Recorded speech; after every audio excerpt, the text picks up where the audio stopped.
Bom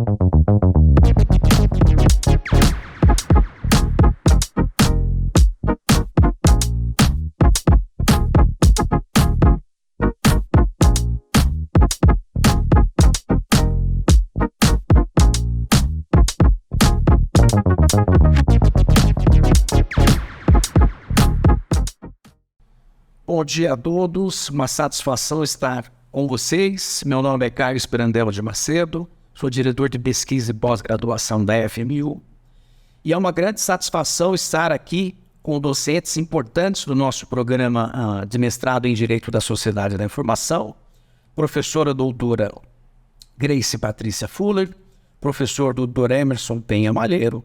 E esta mesa redonda faz parte do Congresso Acadêmico Inteligência Artificial, Realidades e Projeções, que está acontecendo entre os dias 15 e 19 de maio. Nós estamos aqui com a professora Grace e eu queria que a professora fizesse uma abordagem sobre o Congresso, a importância dele, dos palestrantes convidados e também sobre a inteligência artificial de uma forma geral, professora. Por favor, seja bem-vinda. Muito obrigada, professores que aqui estão comigo, ao público em geral.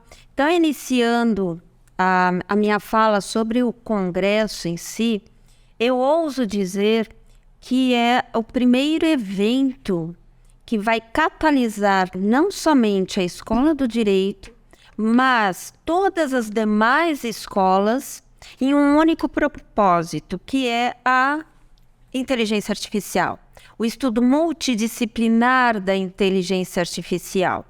E aqui nós vamos contar, obviamente, com professores das mais diversas áreas, desde professores que são docentes na área do direito, como também em outras áreas, e também são profissionais de outras áreas, notadamente versando sobre as novas tecnologias. Esses palestrantes vão vir desde o Brasil todo até os demais países. Então, vamos contar aí com palestrantes internacionais de escola e que detêm uma expertise muito grande sobre as novas questões atinentes à inteligência artificial, que estão aí, né, no nosso dia a dia. Nós não falamos mais num admirável mundo novo, mas sim num admirável dia a dia, né, com essa inteligência artificial. Muito bem, então, ele está muito bem dividido, esse congresso, entre palestras das diversas escolas, que ocorrerão nos períodos da manhã e nos períodos da noite, assim como também demais eventos para os nossos alunos, para os nossos egressos, enfim, para o profissional também desta área. Então, contamos aí com a participação de todos, porque será realmente um congresso aí que vai ser o leading case da temática inteligência artificial aqui em São Paulo. E tecidas essas considerações, professor, agora com relação à questão da dignidade da pessoa humana e inteligência artificial, convém que eu fazer um brevíssimo introito, né? uma brevíssima consideração, que, claro, o termo dignidade é um termo extremamente difícil de ser assimilado, porque ele não apresenta um único significado, mas vários significados. Mas fácil é aclarar que nós sabemos quando este princípio da dignidade ele está sendo preenchido, ele está sendo concretizado.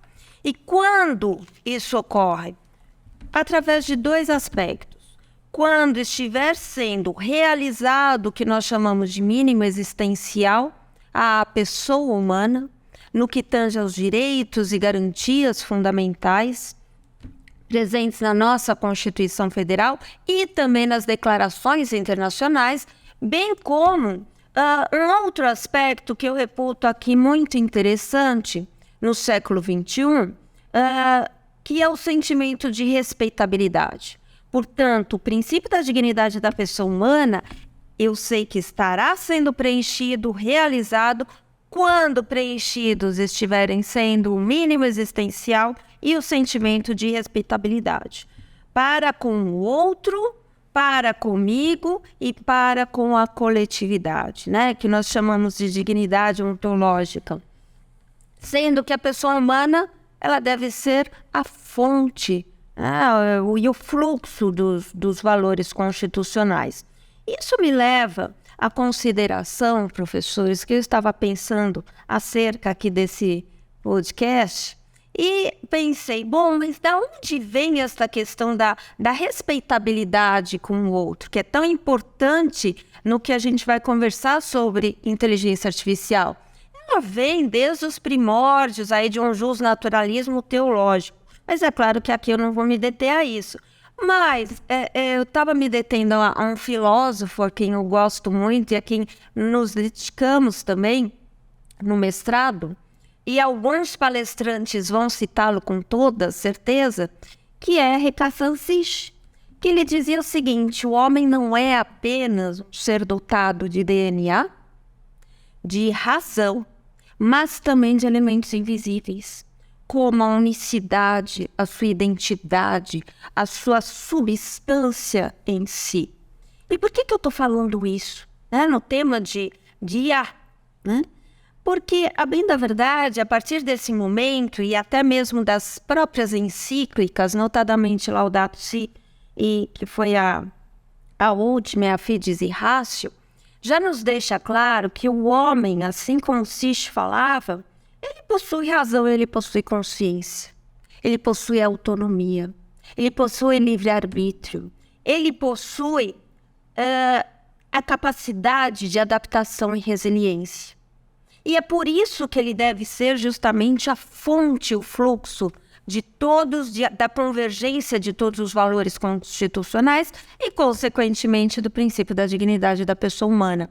Pérez Luyan, grande constitucionalista, ele fala com muito glamour, né, e seguridade, aqui no dizer dele, porque ele é espanhol, que há uma necessidade, inclusive, de um reconhecimento de uma dimensão moral ao homem.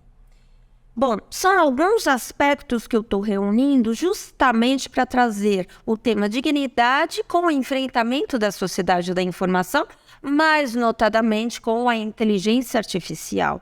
Então, hoje nós vivemos a chamada sociedade da informação, sociedade do cansaço, sociedade do desassossego, da vigilância. Mas aí eu faço uma grande pergunta aos meus colegas e a quem nos assiste. Será que essa sociedade da informação, também chamada sociedade do conhecimento, com a chegada desta IA, sem qualquer regulamentação ou normatização, ela não está gerando uma banalização do sagrado humano? Vocês podem me falar, bom, professora, mas então a senhora está contra a inteligência artificial? Vamos fazer um congresso aí dos desafios e das projeções. Não, sem dúvida que eu vejo com bons olhos e com aspectos positivos inegáveis.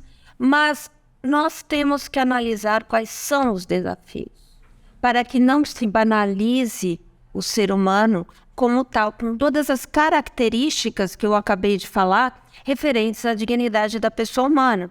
Porque a nossa sociedade da informação e a inteligência artificial, ela vem gerando riscos no nosso dia a dia.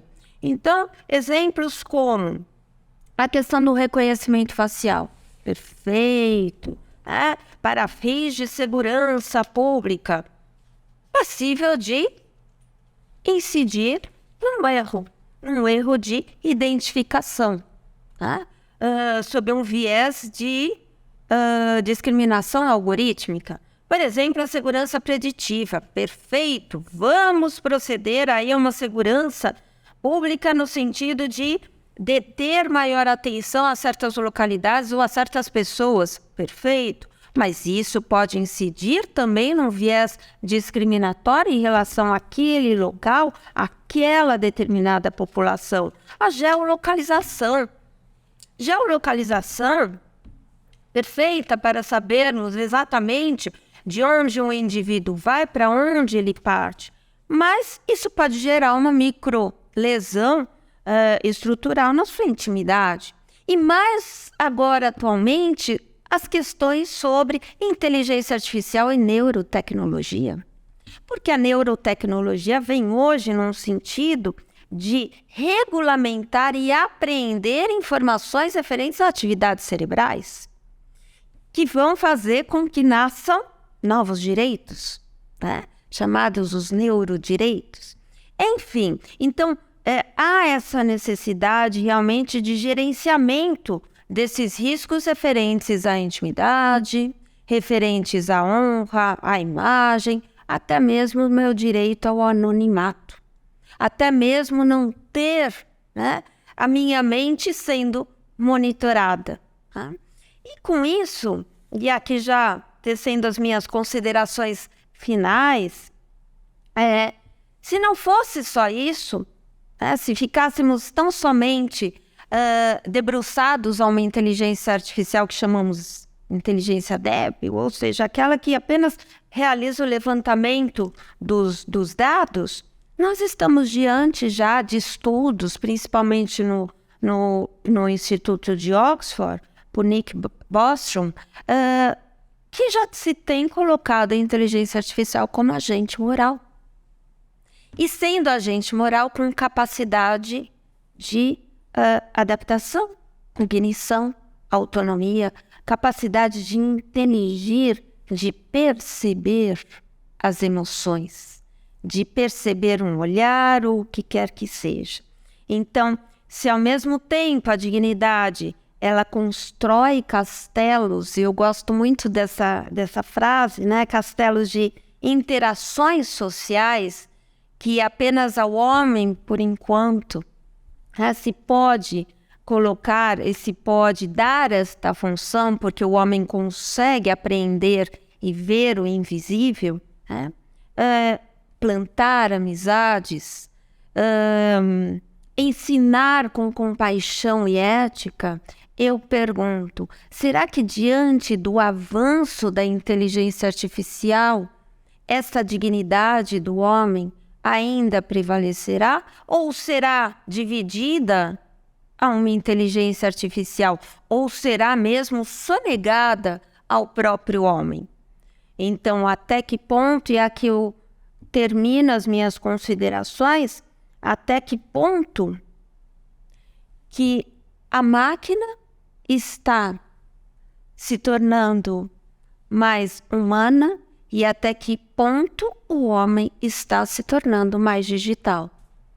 É algo que vamos ver e tratar muito no congresso que teremos aí dos dias 15 aos dias 19. Muito obrigada.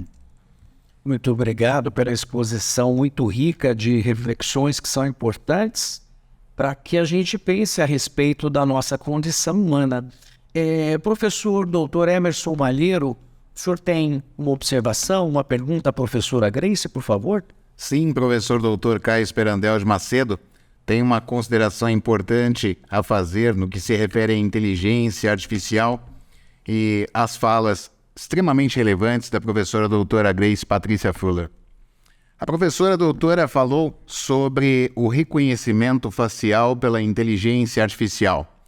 É sabido aqui que a inteligência artificial realiza esse reconhecimento facial levando em consideração a assimilação de conhecimento dos usos e costumes da sociedade que está inserida. Desse modo, como compatibilizar esse reconhecimento facial por essa inteligência artificial com a dignidade da pessoa humana? Muito bem. Então, é uma pergunta complexa, né, que o senhor está me fazendo, mas vamos tentar aí. É justamente por isso que o cerne de toda normatização com relação a esses diversos usos da inteligência artificial devem se pautar na ética, em primeiro lugar. Em segundo lugar, o próprio Comitê Econômico e Social Europeu, com relação aos 11 desafios que ele traça sobre o uso da inteligência artificial, ele coloca que a inteligência artificial ela precisa ter uma visão instrumental, ou seja, ela precisa ser instrumento para o benefício do acusado ou de quem quer que seja, né? Em segundo lugar, que é muito importante, que ela não seja passível de manipulação por um determinado setor. E aí é que vem a grande questão. Porque quem vai enviar a programação para esta determinada inteligência artificial, para esta determinada nova tecnologia? Quem detém algum valor. Mas quais serão esses valores? Então, há necessidade de uma manipulação sem qualquer viés. Viés, inclusive, discriminatório. Se utiliza a questão de um modelo, sim, mental e cultural dos seres humanos, mas quais serão os seres humanos que programarão isso, sem que haja ofensa à dignidade de alguns, né, ou de outros? Esclarecedor, professora doutora, muito obrigada. Eu aproveito a oportunidade para lhe fazer uma pergunta também, professor. A senhora tocou num assunto que é de extrema relevância e me parece que está na fronteira, que é essa nova estrutura jurídica de direitos humanos, que são os neurodireitos, né? Que se destinam a proteger o cérebro e a sua atividade conforme os avanços da neurotecnologia. Dentre esses 5 direitos neurodireitos reconhecidos, que são a identidade pessoal, o acesso equitativo, o livre-arbítrio, a privacidade mental e a proteção contra os vieses, qual o professor entende que é o mais sensível para o ser humano equacionar na sociedade da informação? Seria o mais de ordem de importância e mais difícil de ser tutelado? Exatamente. Sim. Eu vejo exatamente não com relação às crenças, não com relação aos desejos, que isso se liga muito à unidade do indivíduo, mas com relação a 2 aspectos básicos. Com relação à identidade do ser humano, porque a identidade se liga à possibilidade de ter escolhas, ao seu livre-arbítrio, e a partir do momento em que possa haver uma manipulação externa, este livre-arbítrio, essa liberdade que para Hannah Arendt era como um direito fundamental e sagrado, possa vir o quê? Possa vir a ser aniquilado por quem estiver aí instrumentalizando. E também a questão da própria substância, unidade substancial, unicidade substancial do homem, que diz respeito à autonomia dele e que se liga intimamente à questão do livre-arbítrio. Creio eu que a vida seja o direito fundamental, o direito máximo esculpido na nossa Constituição Federal. Mas sem a liberdade não há opção de existir com qualidade, porque o pensar e o optar são inerentes ao ser humano.